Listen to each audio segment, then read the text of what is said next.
I have memories that I can't forget no matter how hard I try, or rather, memories I don't want to forget. Looking back, it seems like a dream, but it was undoubtedly real. I had a wife whom I married when I was 25. I got a job at a male-dominated IT company right after graduation, and a friend introduced me to her, as I had no opportunities to meet someone. Her name was Emily. Emily, with her kind and encompassing nature, and I, impulsive and reckless, were complete opposites, which is probably why we were drawn to each other. After dating for 2 years, I proposed, and we got married. Emily worked at a pet store with a shifting schedule, which didn't align well with my weekends off, but we managed to share household chores and initially got along well. However, after about 3 years, our relationship gradually deteriorated. As I progressed into my late 20s and gained more experience, I was increasingly entrusted with more responsible tasks at work. This was something I was very happy about, but I believe it also put a significant amount of stress on me, both mentally and physically. From the onset of our marriage, Emily was in charge of preparing meals and cleaning areas like the kitchen, living room, hallway, and entrance. I was responsible for cleaning the areas outside of the kitchen, including the bathroom. We would also take care of other chores as needed or whoever noticed them first. Of course, there were days when we were unable to complete our tasks, and we were flexible about it, but during this time, I found myself increasingly unable to keep up with my share of the chores. Then, one day, when I returned from work on the last train, Emily had just gotten home and spread some ready-made dishes on the table. "Is this dinner for tonight?" I asked, and Emily, looking apologetic, replied, "Yeah, sorry, I was tired and it got late today, so I bought these from the supermarket." She then heated my portion in the microwave, transferred it to a plate, and handed it to me. I had already eaten ready meals for lunch and was hoping for a proper meal at night. Lost in these thoughts, I wasn't paying attention to what Emily was saying. Then I interrupted her. "Could you run the bath?" Emily looked surprised and momentarily frozen. It was my task to run the bath, so her reaction was understandable. That's what I thought at the time. "I'm tired from working consecutive days. Could you do it for me?" Upon hearing this, Emily said okay and went to run the bath. This kind of situation continued day after day. I didn't know much about the busy season at the pet shop, but Emily seemed to be working harder than ever before, often getting home late and unable to prepare proper dinners. After about 2 weeks of this, I finally spoke up. "Lately, you've been slacking off a bit, haven't you?" That day, I got home around 10 p.m., earlier than usual, but Emily was lying on the sofa and hadn't prepared dinner. "Sorry, I got ready meals for today," she said apologetically, but my frustration didn't ease. "I'm busy too, you know, but if we don't do what we need to, we can't keep our life together. Let's try to do our part, all right?" Even though I said that, Emily only replied with "I'm sorry," and after that, she hardly ever prepared meals anymore. I started to feel increasingly irritated with Emily. Since my job got busier, I'd come home, eat, take a bath, and go straight to bed, resulting in minimal conversation, but by then, I hardly wanted to speak to her at all. "Welcome back, listen." Emily, perhaps trying to reconcile, kept trying to talk to me, but I kept avoiding her by saying I'm tired. 2 months passed like this. It was ridiculous, living together as a couple yet avoiding each other. Looking back, I realized that maybe I was venting my work stress on Emily.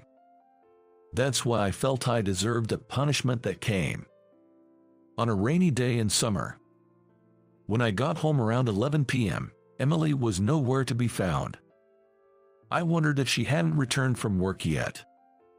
With that thought, I didn't bother to look for Emily and simply collapsed into bed to sleep. It wasn't until the next morning that I noticed something was off. It was when the sunlight lit up the room. The room seemed unusually tidy.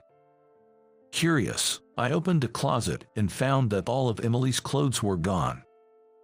Checking other drawers, I saw that her makeup and other personal items were also completely removed. I went to the living room to check for a note, but there was nothing. Had she left because she was fed up with our constant arguing? Thinking this, I called Emily's cell phone. However, all I heard was a cold, automated voice saying, "This phone number is currently not in use." And just like that, my wife, Emily, had suddenly disappeared. I deeply regretted my recent behavior.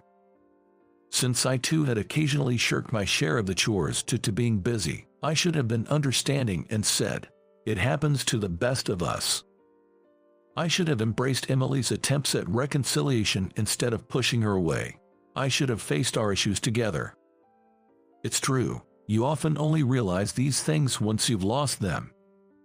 But still, I thought, maybe she's just angry and will come back someday.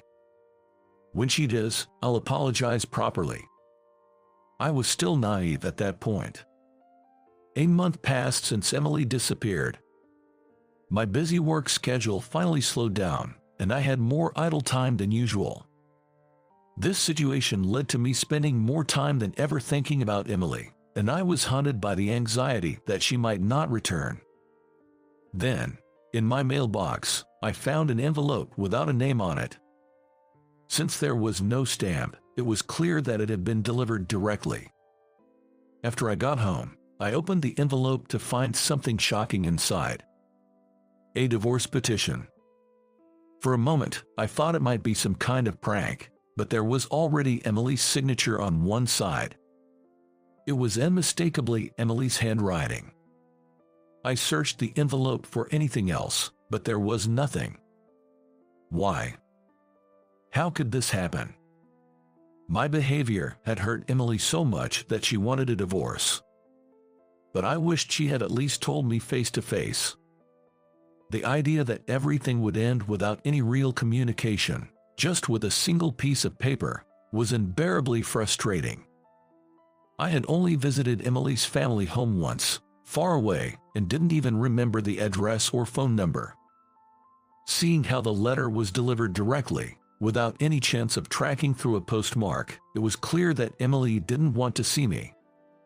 The thought that I had driven away someone I once loved so deeply was incredibly painful. But there was no way to persuade her anymore. For months, I couldn't bring myself to sign the divorce papers, but when Emily didn't return even on our 5th wedding anniversary, I finally accepted her decision. I signed and submitted the divorce petition. I never thought that I would be back at this place where we had once happily submitted our marriage registration, only 5 years later. Tears naturally fell from my eyes. 3 years have passed since then. I still hadn't been able to give up on seeing Emily again, and have told mutual friends to let me know if they hear anything about her. I even visited her hometown in Nebraska, but still couldn't find where she was. During this time, I heard from a friend living in California that they had seen Emily. I thought she might not want to see my face anymore.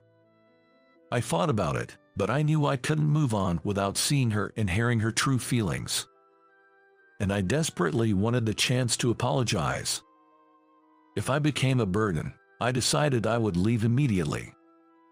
With that in mind, I headed to California. Of course, it wasn't easy to find someone in a crowded city like California. I spent a whole day wandering around the station where my friend's friend had seen her. It feels like I'm stalking her. Just as I was coming to my senses, wondering if I should go back, feeling disheartened, a familiar face passed by right in front of me. She didn't seem to notice me, but it was definitely Emily. There was no mistaking it. Seeing Emily for the first time in 3 years, I almost broke down in tears, but I restrained myself, given the crowd. Emily seemed to be looking around for someone, and then her face lit up with joy. She found her mother and a little boy who ran up to her, exclaiming, "Mommy." The boy, hugging Emily, said cheerfully, "Grandma bought me a toy." "That's great. Did you say thank you?" Emily asked the boy with a gentle, maternal smile I hadn't seen before, lifting him up in her arms. Emily. Had she remarried? All this time, I had clung to the selfish hope of meeting her again, apologizing, and perhaps starting over. I had never imagined that Emily could have remarried and started a new life. Realizing this, I knew there was no point in meeting her. Why disturb her happiness by bringing up painful memories? There was no place for me in her life anymore. I remembered living with Emily but couldn't recall the last time I saw her smile like that. If she looked so happy now, I had to be glad for her.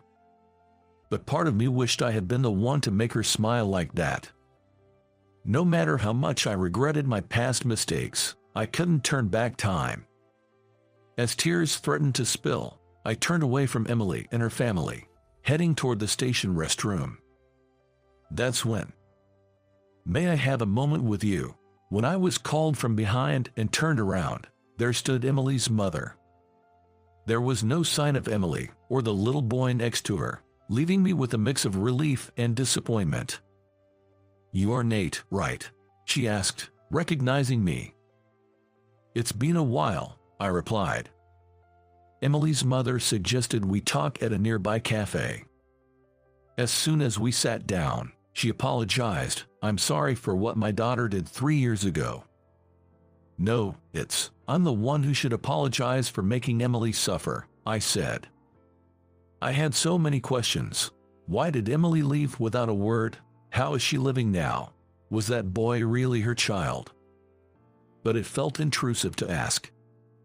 Then Emily's mother asked, "Why are you here today?" But I couldn't immediately answer her question. I was worried that it might seem strange, even creepy, that I had come all the way to California to seek out Emily after we had separated 3 years ago. Yet, if I really wanted to see Emily, should I be honest about it? Once again, I found myself in a dilemma. Then, Emily's mother gently asked, "Did you come to see Emily?" Finally, I admitted, yes, I wanted to talk to her again, to apologize. Then, Emily's mother said something surprising. "Please, meet with Emily." Really? I thought for sure I would be rejected, thinking she had moved on to a new path in life. "But you need to do this, so you can both move forward," she said. Those words brought me both happiness and a twinge of pain. It felt as though she was saying she wanted her daughter to settle the past and find happiness in her new life. Eventually, Emily's mother said she would talk to Emily, and we arranged to meet at this cafe the next day at 2 p.m. I was happy to see Emily, whom I had longed to meet, but the thought that this might be the last time made me feel somewhat sad. The next day, as I waited at the promised place, Emily arrived. "It's been a while," she said, sitting down without looking at me. Maybe she really didn't want to see me. I knew that much since the moment she initiated the divorce. Determined not to have regrets, I decided to express my feelings. "Thank you for coming today. Since the divorce, no, since you left, I've been full of regret. I was so wrapped up in my own pain. I never tried to understand your feelings. I think that only made things harder for you. I'm truly, truly sorry. I've wanted to apologize for so long." I apologized to her. "Wait, look at me. I'm the one who should apologize for leaving silently. I didn't have the courage to confront the situation." Emily then shared her feelings from that time. We both became busy with work, and I knew we were drifting apart. I was probably just as self-absorbed. I had expected Emily to be more angry, so her calm demeanor surprised me. But that meant this was all in the past for her. In Emily's mind, it was a closed chapter. I realized that I was the only one who saw great significance in this reunion. As I thought this, back then, I was feeling unwell. This was news to me. I mentioned it a few times, but you seemed so busy. You probably don't remember. True to her words, I didn't recall at all. So, I couldn't prepare meals properly, and I just felt so down, thinking you were fed up with me. Hearing this, I remembered how Emily often lay down, unable to cook meals every day. I'm sorry for not noticing. Are you okay now? Was it an illness? Caught up in my own work stress, I hadn't even noticed Emily's health issues. I was the worst husband. That's why she divorced me. It wasn't an illness, I was pregnant. It took a while for my brain to process her words. What? That was all I could muster, sounding foolishly surprised. It was your child, Emily said, tears welling up in her eyes. Really? Still shocked, I watched as Emily, tearfully, continued her story. When I felt something was wrong, I went to the hospital and found out I was pregnant. I was so happy. I thought maybe this could bring us back to how we used to be, that this child could be the angel to reconnect us. I wanted to tell you as soon as possible and tried many times, but we never seemed to have a moment to talk properly. It felt like all the puzzle pieces were falling into place. Emily's ill health and her attempts to talk to me were all because she was pregnant with my child. Then I started feeling very alone. I wondered if you would be happy about the child, if I could be a good mother. I got scared of everything and talked to my mom. Initially, I didn't intend to leave. I just planned to stay at my parents' house for a few days. But I became too afraid to talk things out with you.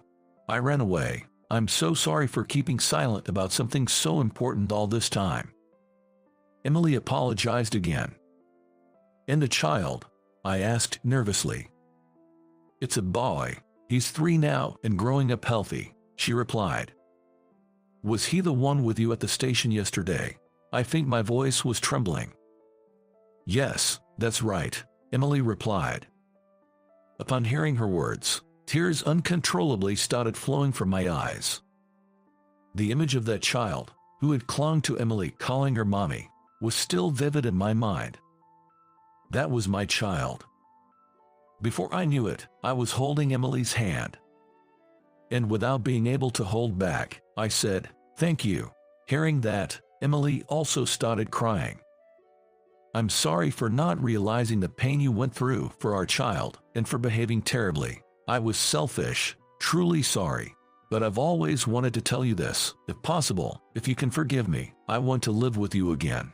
I want to be the father of our child. Can you give me another chance?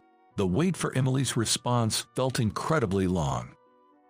But then, Emily squeezed my hand back and said, "That's my line. Thank you." Afterward, Emily took me to her cart home.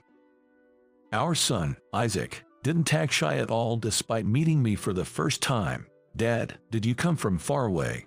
he asked, hugging me happily. Apparently, Emily had explained to Isaac, who had started to question why he didn't have a father like other families at kindergarten, that Dad is away on a long trip. Isaac even said, "Mom told me, Dad is kind and funny." Knowing that Emily and Isaac had kept my presence alive in their lives made me incredibly happy. Later, I returned to the headquarters and arranged to transfer to the California branch starting next spring. Until then, I would visit them by plane on weekends, but considering the 3 years we missed, it felt like a short wait. Soon, I believe, living a life with Emily and Isaac will feel normal again. But I will never forget that such an ordinary life is not something to take for granted. Having once fallen apart, I believe we are now bound by a stronger bond, and I start walking with my family again.